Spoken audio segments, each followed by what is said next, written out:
Sziasztok! Néhány órával ezelőtt láttam a GSX-et a szerelőnek, hogy nézem, mi a probléma a teleszkópárral, ugyanis már ránézése látszott az előző videóban, hogy valami szerelési probléma van ott. Egy az, hogy nem reagál az állításokra, másrészt látszik, hogy nem egyformán áll az egész, úgyhogy a lényeg az, hogy reménykedem benne, hogy holnap reggelre összeáll a technika, ugyanis az imént beregisztráltam holnap délutánra, tehát június 26-a szombat délutánra az Euroringre pályamotorozásra. És hát izgatott vagyok, ugyanis egyrészt kíváncsi leszek, milyen lesz a motor, hogyha rendben lesz a teleszkóp, illetve most próbálom ki élesbe a Pirelli Diablo Rosso 4-et az R17 jó voltából. Úgyhogy a terítéken pályamotorozás és abroncs próba lesz. Tartsatok velem!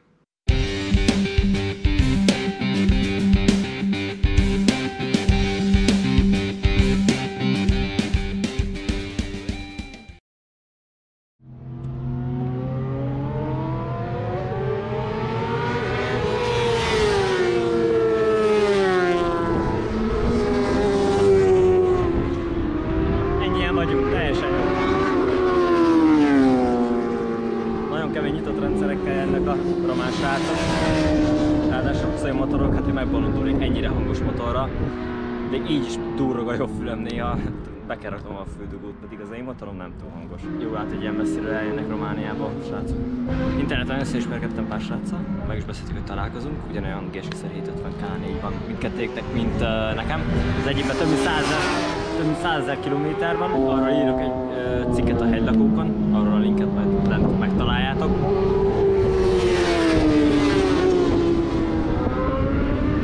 Egyébként szépen megy a motorra, meg szép állapotban is van, az képest 100 000 van benne. Na, nem vagyunk túl sokan, úgyhogy egész jól elférünk a pályán, ennek nagyon örülök. Azt hittem, hogy szombat délután többen leszünk az Euroringen, de nem. Kellemes csalódás. Megéri szombaton is jönni, nem csak vasárnap. Miket ugye lehet, akinek van, az inkább a strandon van. Rendel meg időben, jó. Hopp. Nem mondom. Biztos van tolatóra, de arra meg kiszentizte.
akivel itt összeismerkedtem, a felvezető körbe eldobta a Kawasaki. És ilyenkor egy kicsit ráparázom az egészre. De a lényeg az, hogy az első benyomások az abroncsokról, hogy fú, ég és föld. Ugyanaz az ember próbálja, ugyanazzal a motorral, ugyanazzal a tudással, és teljesen más, mint a Pilot Power-en volt.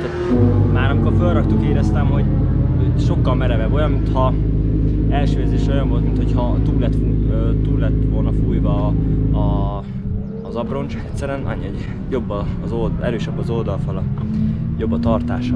Úgyhogy már tényleg megvannak az első pozitív benyomások.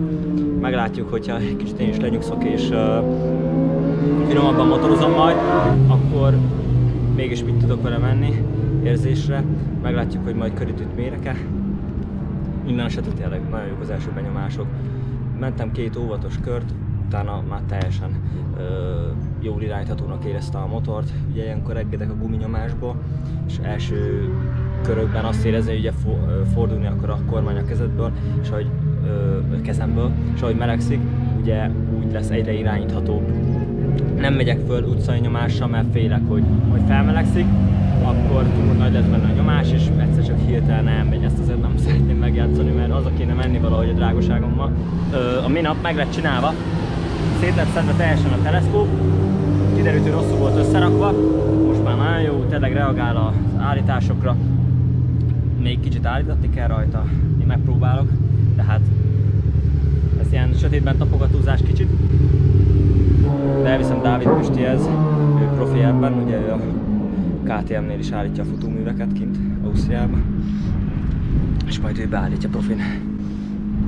Úgyhogy egy kicsit ide puha a beállítás, én meg nagyon nem akarom eltekergetni, mert annyira azért nem értek hozzá. Mivel lába jöttem, tudtam magammal hozni 3 liter vizet. Földék nagyon fontos, ilyenkor egy fél literes simán lemegy a pihenő alatt. Koszos motorra jöttem a múltkor, hát sikerült nem lemosni. Elmentem a mosóba, 1000-en voltak, tegnap este sokáig dolgoztam, úgyhogy nem mentem el lemosni.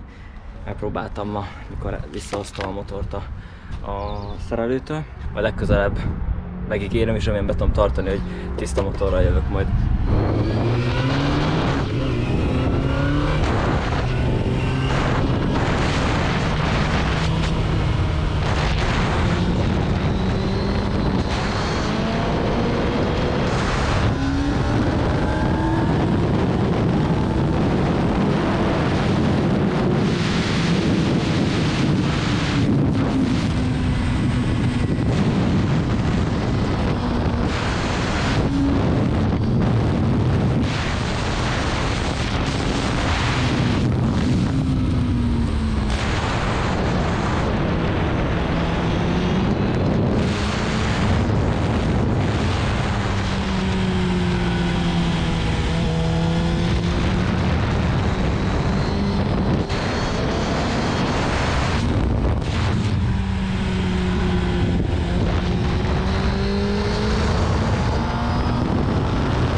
Aki mögött melyik az alakarás?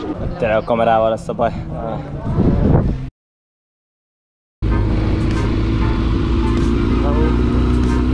Babonából nem akartam felrakni az utolsó körre a kamerámat, nehogy tényleg elessen valaki. Miután túl voltunk az utolsó meneten, szépen elindultunk hazafele. A srácoknak 170 km-t, mi nekem csak 91 km-t kellett motoroznom hazáig, azt is nagy részt autópályán. Minden rendben van, épségben hazaértünk, a motor pihen, az abroncs nagyon szolgálatot tett, úgy éreztem, kicsit felbátorodtam a pályán, hogy ez jó vagy rossz, ez majd idővel eldől. Remélem, hogy nem vállalom majd túl magam. Mondjuk azt mondják, ha el kell dobni, akkor el kell dobni, persze nem szeretnék perecálni. Minden esetre azt vettem észre, hogy tényleg nagyon jók a visszajelzések az abroncs felől, pontosabban irányítható a motor, nem érzem azt, hogy mászkálna össze-vissza. Persze a futóművön még állítgatni kell, hogy ne hullámozzon, ne libikókázzon nekem a kanyarokban, mikor van egy hupli, de ezen majd dolgozunk. A Pirelli a Diablo Rossoniet azoknak alkotta meg, akik utcán sportosan motoroznak, illetve eljárnak versenypályára és csiszolgatni tudásukat. Éppen ezért úgy alkották meg mintázatát és keverékét, hogy megfeleljen a változékony vagy a változó körülmények között történő felhasználásnak. Jól látható, hogy a Diablo Rosso 4 megkapta a már jól ismert villámmintákat, mely jellemzi ezt a termékcsaládot, és a Supercorsából talán már sokan ismerik, valamint oldalt negatív bordákat kapott. Mindkettő a vízkiszorításban játszik fontos szerepet. Az utcai felhasználás következtében középen keményebb, oldalt pedig lágyabb részekből áll össze. Ez a keményebb réteg az első abroncs esetében körülbelül a futófelület 50%-át teszi ki. Az oldalsó lágy részek 35 fokos dőlésszögtől érintkeznek az aszfalthoz.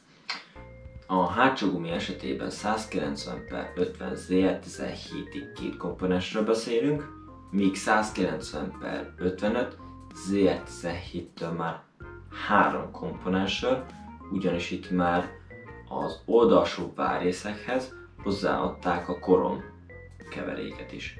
A Rosso 4 profilja a Supersport abroncs révén hegyes, ami hozzásegít minket a nagyobb kanyarstabilitáshoz, illetve a könnyebb irányváltásokhoz. Felhasználás közben igen jól érződik a gyors felmelegedés, hiszen én gumimelegítő nélkül használtam.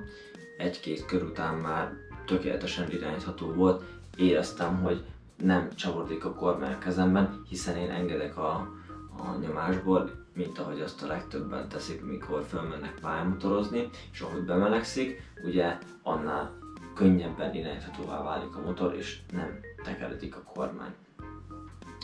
Érdekes, hogy miután leraktam a motort itthon, másnapra, ahogy leült a gumi, nem lilult le a futófelület, mint mondjuk a korábbi abroncsomnál. Viszont észrevettem néhány furcsa bevágásszerű jelenséget a abroncs oldalán, miután hazaértem a pályamotorozásból, és azonnal megkerestem az R17 szakembereit, hogy mégis mit mondanak erre.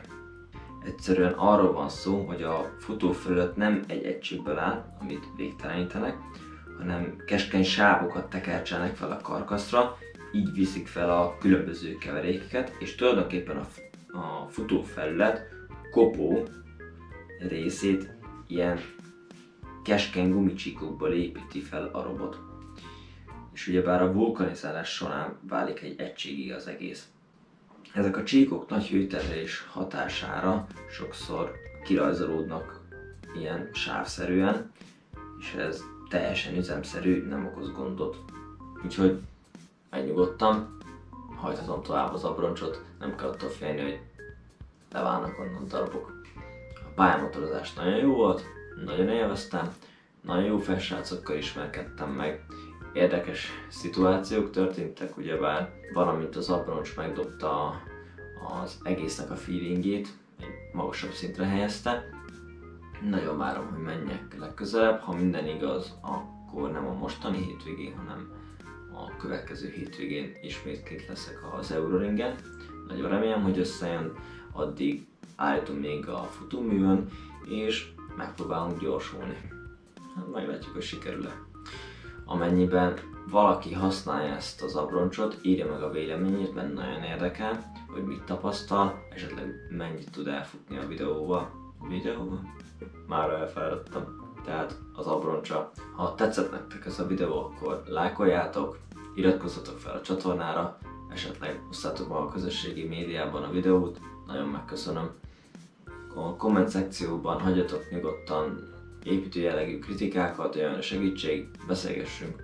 A videó alatti leírásban találtok hasznos linkeket, ahol beszerezhetitek az abroncsot, ahol az írott cikkeimet megtaláljátok. Ez volt a Vigimkana, tartsatok velem legközelebb is. Sziasztok!